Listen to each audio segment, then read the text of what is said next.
សំបងម្ចាស់ឡានធនរាពណ៌ស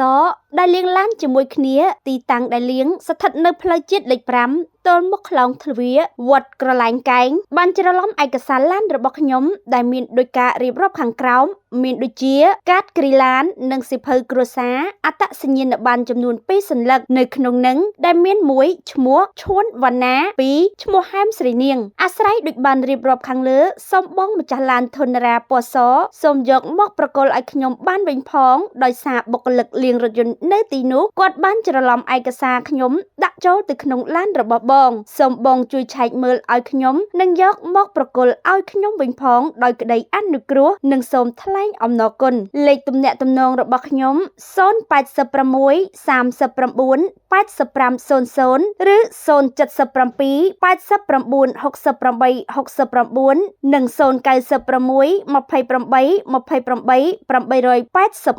881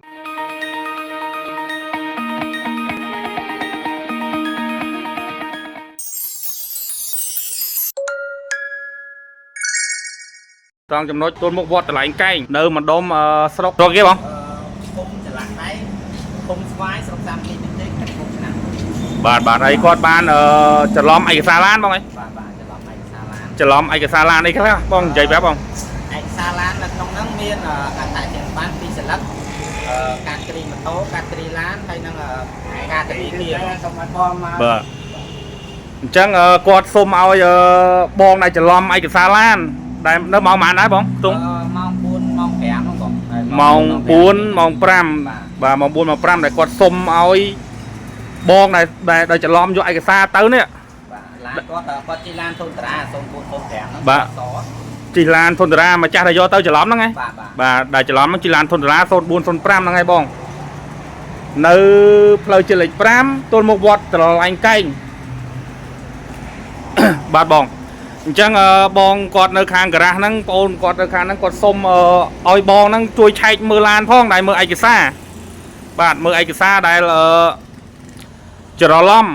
នៅថ្ងៃទីប៉ុន្មានបងថ្ងៃទី28ខែ9មកតាមទី2025បាទនៅថ្ងៃទី28ខែ9 2025បាទនៅការ៉ាស់របស់គាត់នេះបាទដែលគាត់ច្រឡំនៅតាំងពីថ្ងៃទី28ដែលបាត់ឯកសារហ្នឹងអញ្ចឹងឡានដែលគាត់យកទៅហ្នឹងគឺធនតារាបាទបងប្អូនអញ្ចឹងគាត់សូមសំណូមពរថាឲ្យខាងបងប្អូនឡានធនតារាហ្នឹងជួយ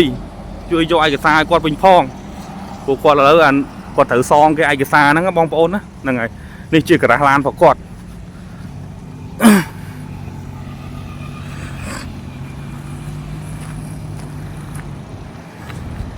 បាទនេះជាការ៉ាស់ឡានរបស់គាត់បងប្អូននេះបាទ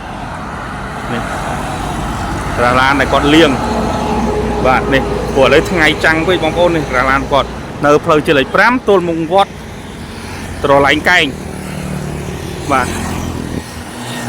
នេះតែផ្លូវបែកជា4បងប្អូននេះ